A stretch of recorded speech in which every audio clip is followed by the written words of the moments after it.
So, welcome to the State of Accessibility podcast from Vispero. I'm David Sloan, Chief Accessibility Officer for Vispero. And each month in the podcast, I'm joined by a guest or two to discuss a topic of interest and relevance to the practice and profession of digital accessibility. And for episode 17 for March, we're reviewing the 2026 CSUN Assistive Technology Conference, which was held last week in Anaheim, California, hosted by California State University of Northridge, which we abbreviate to CSUN to refer to the conference rather than the university. It's the digital accessibility and assistive technology field's largest annual gathering, and last week's conference was the 41st CSUN, and it's still going strong after all these years. So joining me this month to review the conference are my co-workers, Jan Williams, Audit Practice Manager, and Meagan Griffith, Accessibility Engineer, who were both also in attendance at CSUN last week. So welcome, Jan and Meagan. Thanks, Dave. Hi, good to be here. So Jan, we'll start with you. You've been to CSUN before, so how would you summarize your experience this year and how it contrasted with previous conferences you attended? Yeah, I've been twice before. The first time was 10 or more years ago, back when it was in San Diego. And then the second time was 2 years ago. And I guess the biggest difference for me was my own personal experience of it was this is my first time presenting. I had two presentations at this conference.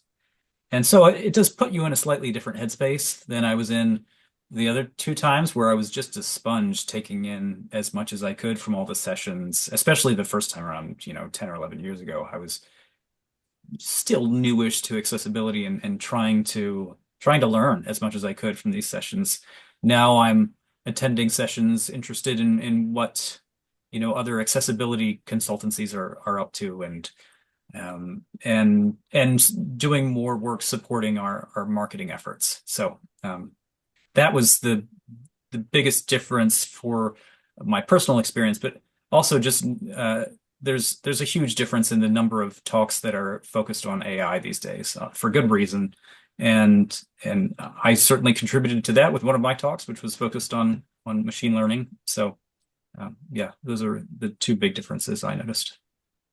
Yeah, and I was at that second talk that you gave, and it seemed like it got a lot of engagement from the audience that were there, a lot of questions afterwards. So do you want to give a quick highlight of what you covered on that talk?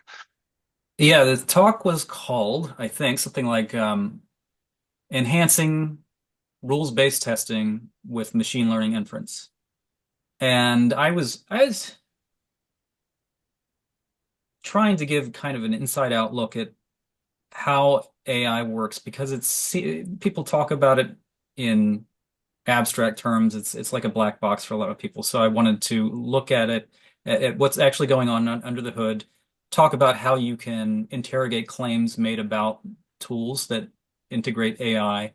And, a good chunk of my presentation was illustrating by example with a little prototype demo web browser extension that I made that does visual analysis and structural analysis and integrates the predictions from both those models to predict what's happening on the page visually. Like basically I kind of broke down a part of the problem in automation.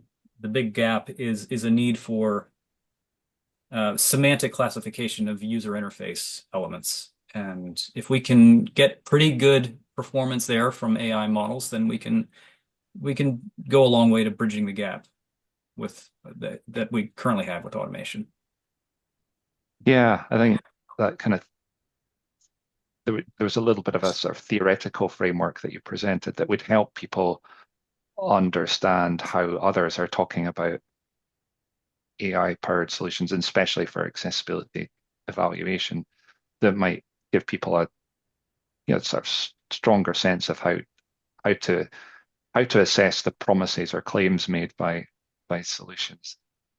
And Yeah, I talked about precision and recall, which mm, are concepts common in discussions around machine learning models, AI models, And what I have heard in claims made about certain tools that people are promoting is that, this tool has very high precision or zero false positives. And one of the points I tried to make is you can't just use a single metric for the performance of these models. You have to look at precision and another concept called recall.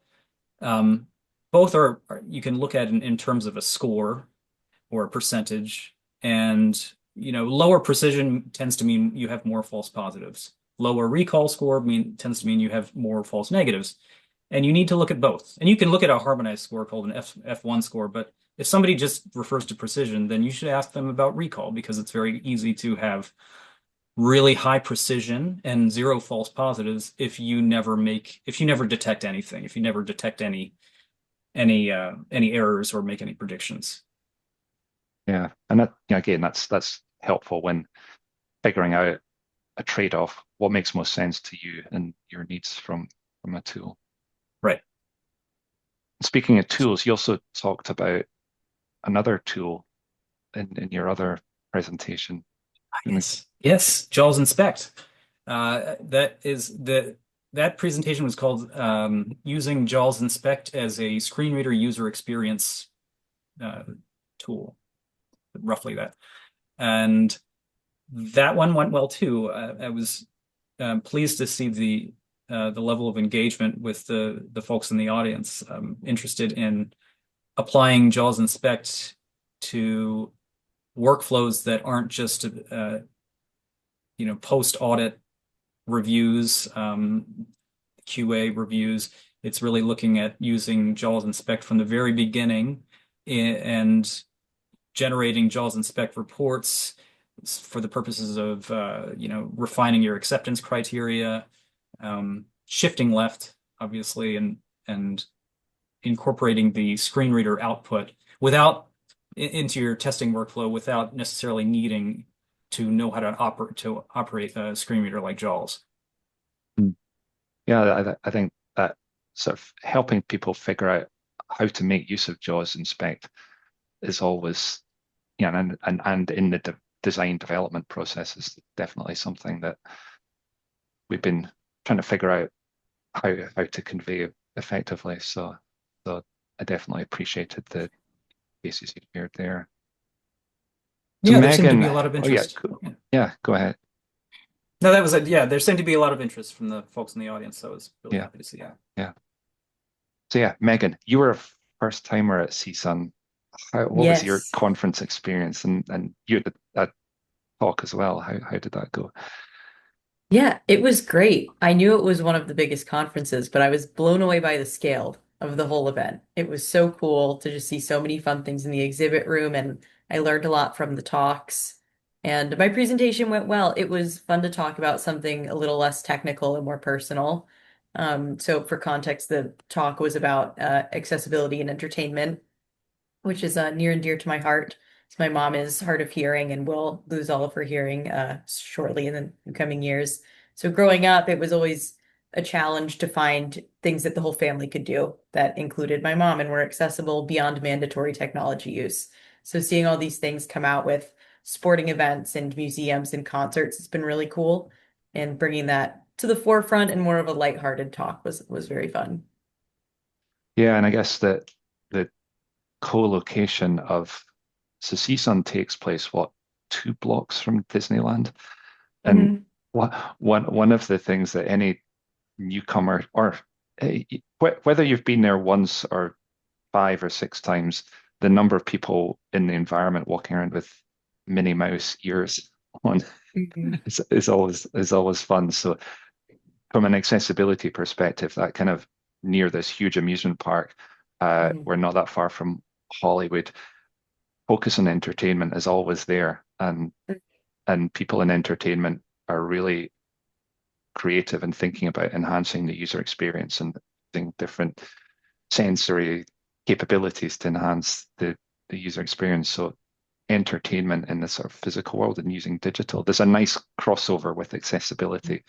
So Especially with just how common personal devices are now and being able to create things to use personal devices so then also there's no necessarily, there's not an obvious indicator necessarily that someone's using assistive technology, or Hmm. it blends seamlessly with the environment. So it feels similar experience wise is really important as well. And that was reflected in a lot of the new popular accessibility features in entertainment. The personalization and use of personal devices is growing to be increasingly more popular.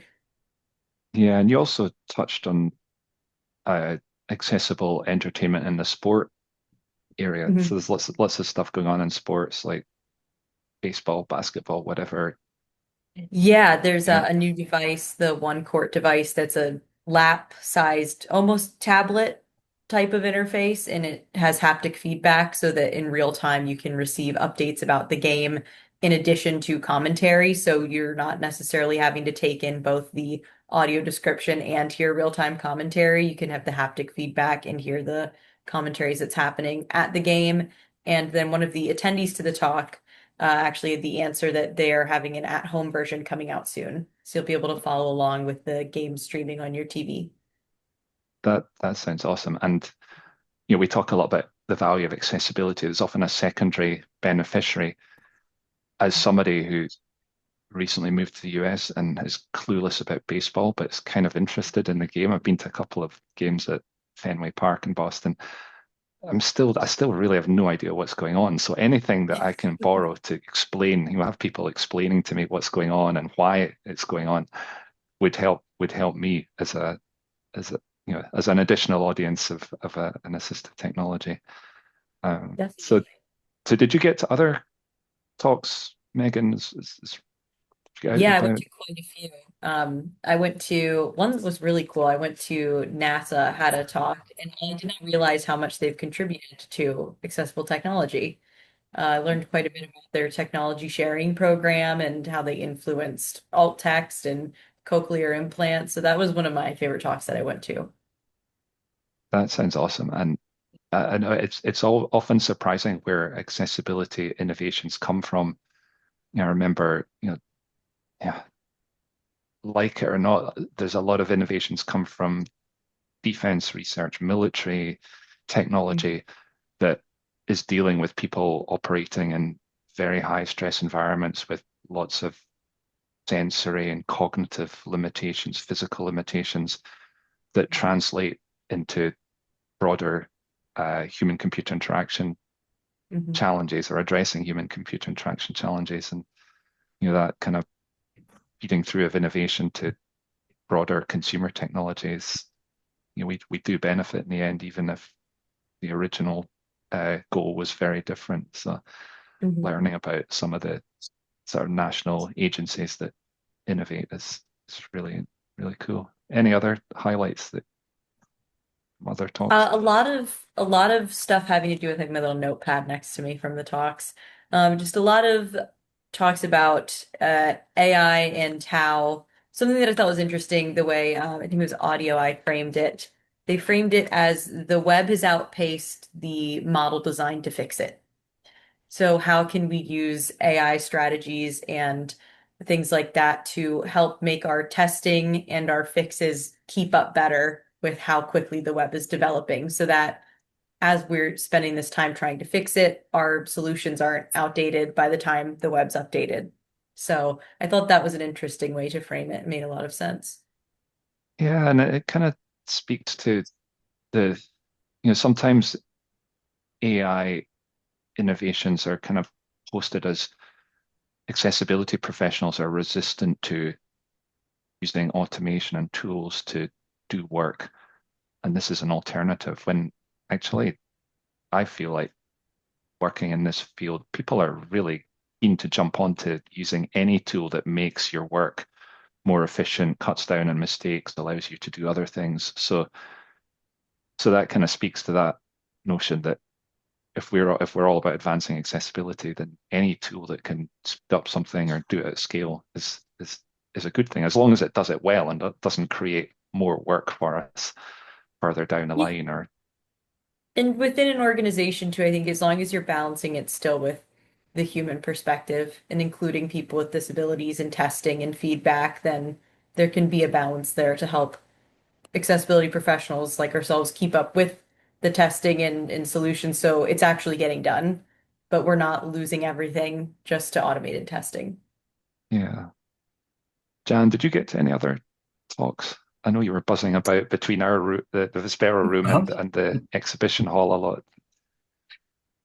Not as many as I would have liked. I did really get a lot from your session on Title II, Dave, and Megan. Your session on accessible entertainment was great. Another one that I'd call out was eBay. Some folks from eBay did a session on how they're trying to integrate AI into their testing workflows. So they're using it's either Claude or one of the GPT models to generate unit tests and really all the way up the testing chains, the testing workflow, integration testing, end-to-end testing.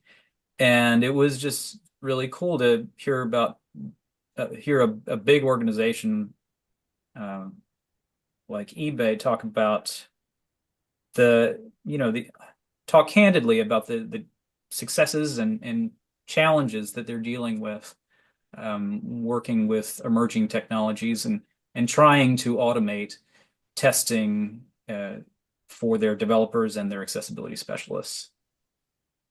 Yeah, and that kind of here's what we're doing, and talking candidly about achievements and challenges.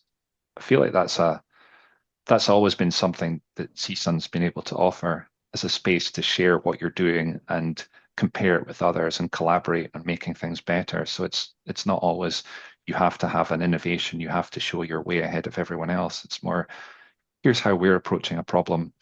Let's share solutions. There was a birds of a feather session on AI and supporting accessibility efforts, which I really wanted to get to, and I didn't. Did either of you go to that?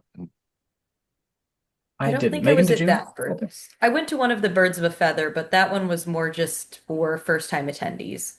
It wasn't specific to Okay, a topic. right.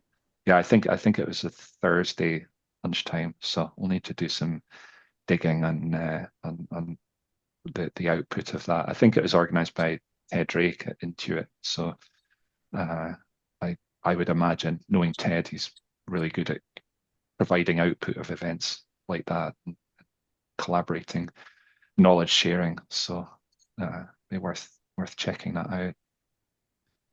So we talked a bit about talks.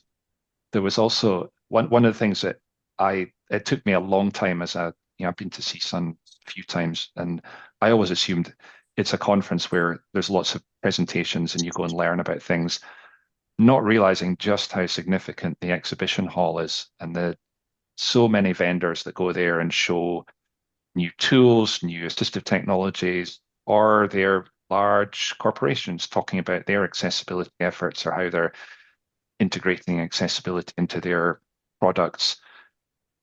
Did you have time to go around the exhibition hall and see anything interesting? Jan, I'll start with you and then we'll go to you, Megan.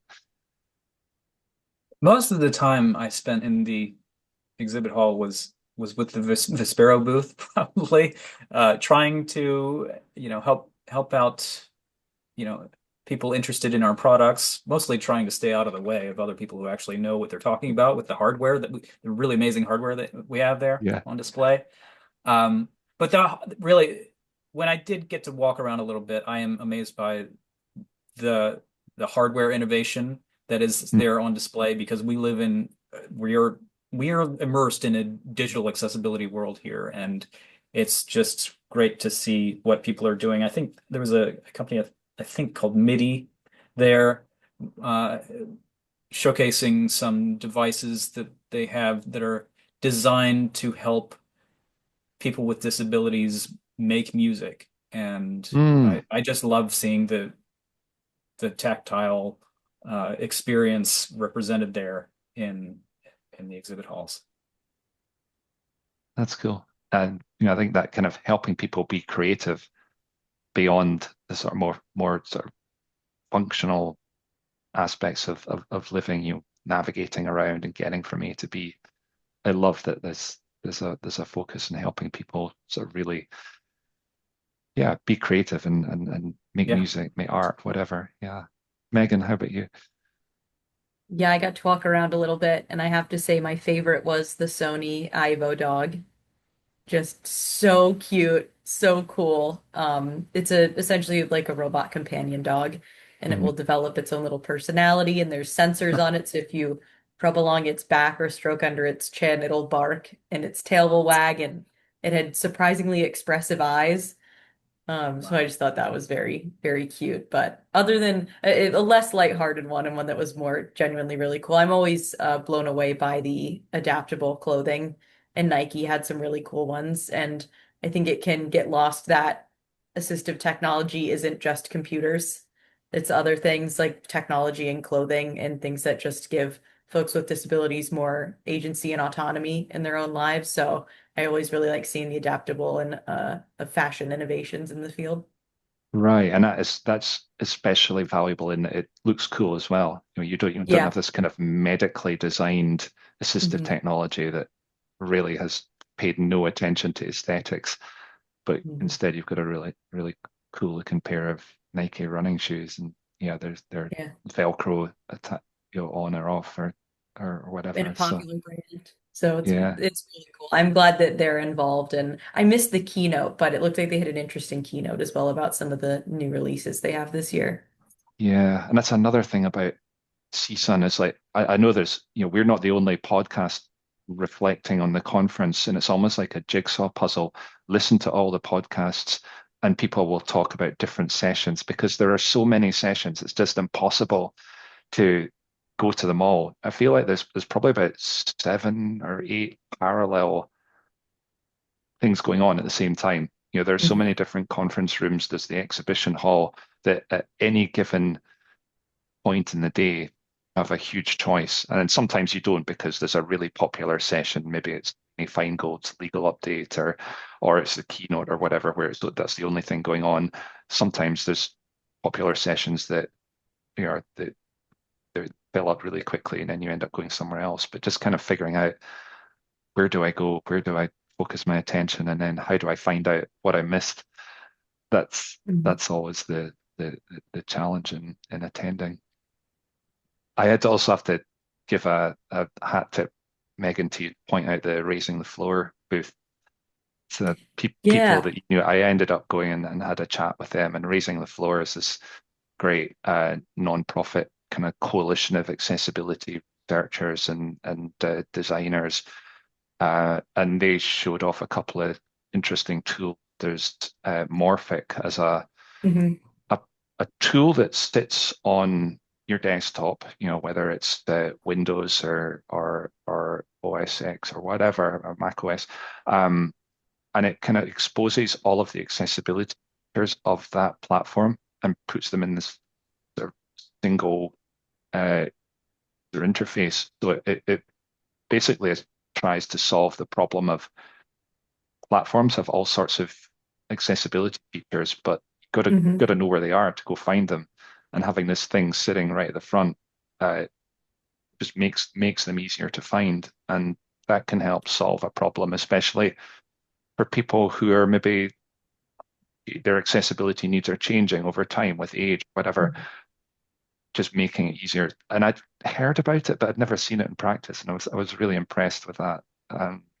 Yeah, and that so I am biased because I did help with the research and development of that one back in college. I worked really closely with Greg and Bairn, who were at the table when I was at the Trace Center. But the other feature of that that's just exceptional is that if you have a profile with it and you log on to it on another device, it will sync all of your settings, which was especially important so that, for example, if you're in a rural area and you don't have access to internet and you use public libraries, it's can be really difficult to just get the access to the settings to make the computer Mm. accessible. So if they have Morphic on the computers and you log in, it syncs to your profile since it's using the system settings and changes all of them so that you can virtually access any computer. That that's very cool because that's Mhm. thinking about the problem in its broadest sense rather than just Mhm. a sort of one person, one device. It's thinking about Mhm. where people use devices and when. So Or even on a home computer with multiple family members. So right, then you're yeah, not constantly having to go back in and change your settings if someone else has changed your accessibility settings off. So that is it's a really cool product, and I was really glad to see it there and still getting presented. Yeah, no, that raising the floor has been in, they've been doing work for a long time, and it's nice to see, just how useful and usable the output of that project is.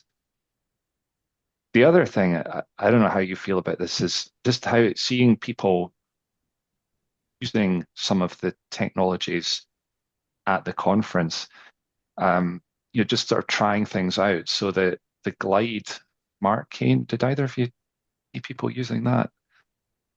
I That think I saw that. this is a cane with it's a cane with wheels, and I think it may have cameras, Yes. sensors, Mhm. and I sort of asked around a bit more about this smart cane that's in development and was being presented, and seems like a couple of our co-workers are, on the waiting list for when it comes out. It's still in development, but they have prototypes there, and it's kind of, using a load of different technologies to help make navigation here. Um, but it made me realize that one of the great things about CSUN is seeing people assistive technology, and particularly innovations in assistive technology, and it's a way for people who are non-disabled in use, and maybe challenge some assumptions that they might have had. That at the conference there is a very visible presence of people with disabilities, which you would expect and hope for a conference like that. And for a lot of people who maybe are new to accessibility, it's a great place to go and talk to people they daily who experience accessibility issues daily, and and just clarify some assumptions, maybe correct some assumptions as well. So I feel like it's always something that's a positive thing for me, even if I think I know. It's always something I don't know that I learn uh, every year I attend.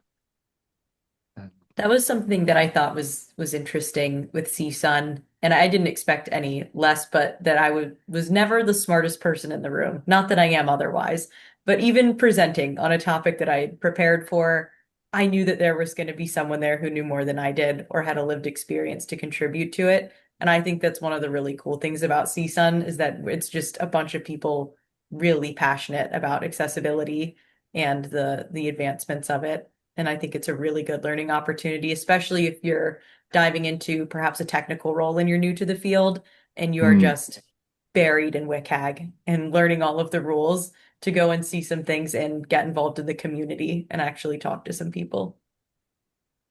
yeah, so as we kind of come to the end of this conversation, that's probably a good kind of segue into thinking about takeaways.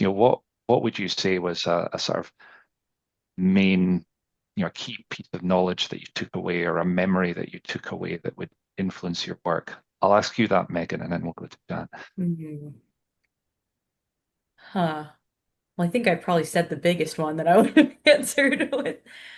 It was honestly just really nice to be back in an environment that was I guess I've been remote for the longest time in this field since I moved from academia to industry. So being back in an environment where you can just talk to people and observe new things and have more organically flowing conversations outside of the typical workday schedule in more of an academic type sense. It was really refreshing and nice to just see all of the fun new things and being around other people who genuinely care about it as well.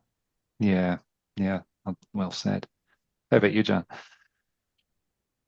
I think there's still, despite the focus on automation with so many sessions, there still is something for everybody there, no matter where you are in your career. If you're new, there are some really good beginner sessions. There at least I saw at least two, one on a beginner's take on WCAG and a beginner's session on accessibility testing. There are sessions for people who are the only accessibility representative or specialist at their organization. And there are many of those people like that out there. And I was at one session that focused on building an accessibility program, getting buy-in, and setting, long-term milestone goals for your organization. And, topics for developers.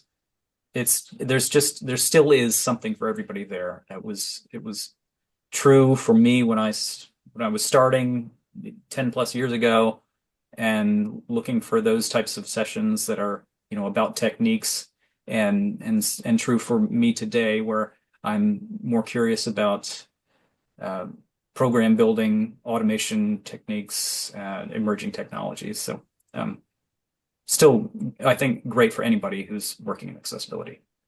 Yeah, I think what you sort of really highlighted there is just the way even one session, regardless of where you are in your accessibility journey or the level of experience you have, you're probably going to get something valuable out of it. Either it's an introduction to a topic you don't know a lot about, or it's somebody presenting it in a way that helps you clarify your own understanding or compare how you've approached something with them. So get this as a speaker, you get to serve multiple audiences with the same talk. And I really like that. And then when you add in the questions, it might be somebody asking for a clarification, or it might be someone giving an answer to another person's question. So in the talk, I gave a talk on documentation, and somebody asked a question about the Accessibility Act and whether VPAT ACR would be appropriate evidence to show conformance. And then that led to someone else in the audience who worked for ITI, who produced the VPAT template, sharing some updates on how they're going to be responding to the new version of EN 301549 when it's published. So you get conversations in the audience, and others listen and learn. So I always think that's little serendipitous moments are great. And just Yeah, and then yeah, if go you ahead. have the opportunity to go there, the conversations that continue in the lobby and the hotel bar. I mean, if you have the energy to stay up, that's where some of the best conversations happen. So I was going to ask you both about a sort of final call and encouraging others to attend. And Jan, it sounds like bring plenty of energy with you so Yes. you can Yeah, especially if you're coming from the East Coast. yeah, You'll feel it yeah, around 7 p.m. probably, like I did. But yeah, those I think being able to be in the same physical space as people in this community, and that's really what it is. It's not just people who work in the same field. They all have similar interests and are similarly invested in the same goal. And it's just great to yeah, hear different perspectives from people who are working, from different angles at this same problem. yeah. You're. Mhm. Meagan, any final sort of encouragement that you would give to people thinking about attending who haven't been before? I think definitely if you're able to attend, you should go. I think it's really cool for maybe people just starting their accessibility career, especially, I started in academia and I didn't go to CSUN and I was fortunate enough to find my way into industry and with a company like Vispero that genuinely cares about this stuff. But I think it's a really good spot to just find how people in the industry are contributing to this outside of academia if you're not sure which way you want to go. And something too, like Jan was saying, you need bring plenty of energy to keep up after. It's not like, work and afterwards you go out for dinner or something. It's like, oh, let's not talk about work. If you like talking about this, it's the place to go and where you find people where sun up to sundown, you're just talking about this, real things, hypotheticals. So I think it's a great time. Yeah, no, that's really well put. Well, thank you both for joining me and sharing your CSUN experiences. I'll just mention we know that attending a conference in person isn't an option for many people for a range of reasons. So a mix of in-person and online events is always going to be the best way forward for a community to share accessibility knowledge and experiences in an accessible way. But that all said, when we can get together, it really generates an energy that we take back and can use in our work going forward. So thanks to everyone who attended CSUN as a speaker, as a person who attended or asked questions, whatever. Thank you for making it such a great experience. Well, now you know the state of accessibility. I'm David Sloan, thanking Jan Williams and Meagan Griffith, and reminding you all that the state of accessibility is always changing. So help us affect change.